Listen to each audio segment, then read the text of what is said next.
സതിയുടെ 25ാമത്തെ എപ്പിസോഡാണ്. അങ്ങനെ ശിവൻ ലീലേനെ അവരെ വീട്ടിലിറക്കി. അപ്പോൾ ദർശൻ പറഞ്ഞു, അമ്മമ്മ ടാറ്റ പോട്ടെ എന്ന് ചോദിച്ചു. പൊക്കോ മോനെ, പഠിക്കാൻ പോണ്ടേ, പൊക്കോളാൻ പറഞ്ഞു. ശിവനോട് പറഞ്ഞു, മോനെ കയറുന്ന, ഇല്ല വേണ്ട ഞങ്ങൾ പോണു അമ്മയെന്ന് പറഞ്ഞ് ശിവൻ വണ്ടി ഓട്ടിച്ച് വീട്ടിലേക്ക് ചെന്നു. ലീല വീട്ടിലേക്ക് ചെന്നപ്പോൾ ഭർത്താവ് ഉമ്മറവാതൽക്കൽ ഒരു കസാരയിലിരിക്കുകയാണ്. ഒന്നും മിണ്ടിയില്ല. ലീല പറഞ്ഞു, ഇന്നലെ രാത്രി ആയതുകൊണ്ടാണ് വരാൻ പറ്റാഞ്ഞത്, മോൻ അവിടെ ഇല്ലായിരുന്നു. എന്നിട്ടും രവി ഒന്നും മിണ്ടിയില്ല.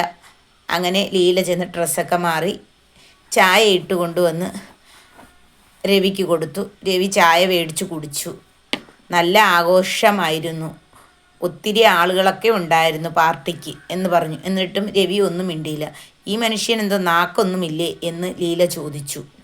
എന്നിട്ടും രവി ഒന്നും മിണ്ടിയില്ല. സതി അടുക്കളയിൽ നിന്നപ്പോൾ കാറിൻ്റെ സൗണ്ട് കേട്ടു. അപ്പോൾ സതി ചെല്ലമ്മയോട് പറഞ്ഞു, ശിവനും മോനും വന്നെന്ന് തോന്നുന്നു, കാറിൻ്റെ സൗണ്ട് കേട്ടു, മോളങ്ങോട്ട് ചെല്ലാൻ പറഞ്ഞു. അങ്ങനെ സതി അങ്ങോട്ട് നടന്നു ചെന്നു. മോനെ പെട്ടെന്ന് വാ, സ്കൂളിൽ പോകണ്ടേ, ശിവനും ഓഫീസിൽ പോകണ്ടേ, പെട്ടെന്ന് കുളിച്ചൊരുങ്ങ്, ഞാൻ അപ്പോഴത്തേക്ക് കാപ്പി എടുത്ത് വെക്കാമെന്ന് പറഞ്ഞു. ശിവൻ പറഞ്ഞു ഓ എന്ന് പറഞ്ഞു.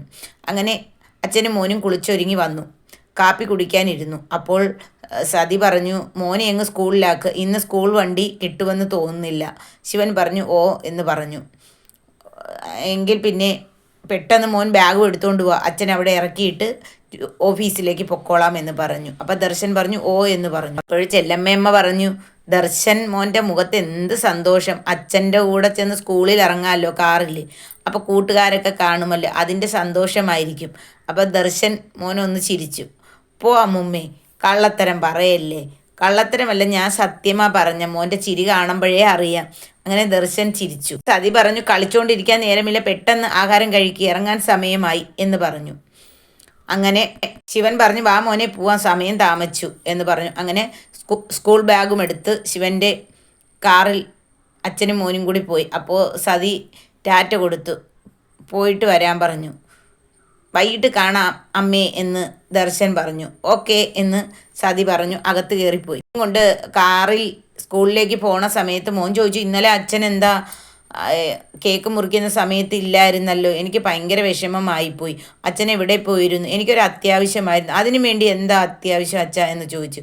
എൻ്റെ ഒരു കൂട്ടുകാരന് സുഖമില്ലായിരുന്നു മോനെ, അതുകൊണ്ടാണ് പോയത് കേട്ടോ, മോന് വിഷമമായോ, നമുക്ക് ഈ ശനിയും ഞായറും നമുക്ക് അടിച്ചു പൊളിക്കാം, നമുക്ക് പുറത്തൊക്കെ പോവാം, സത്യമാണോ, പ്രോമീസാണ് സത്യം, നമുക്ക് പോവാം, മോൻ വിഷമിക്കണ്ട കേട്ടോ എന്ന് പറഞ്ഞു. മോൻ നല്ലതുപോലെ പഠിക്കണം കേട്ടോ, ഉളപ്പരുത് കേട്ടോ, ഞാൻ നല്ലതുപോലെ പഠിക്കുന്നുണ്ടല്ലോ അച്ഛാ എന്ന് പറഞ്ഞു.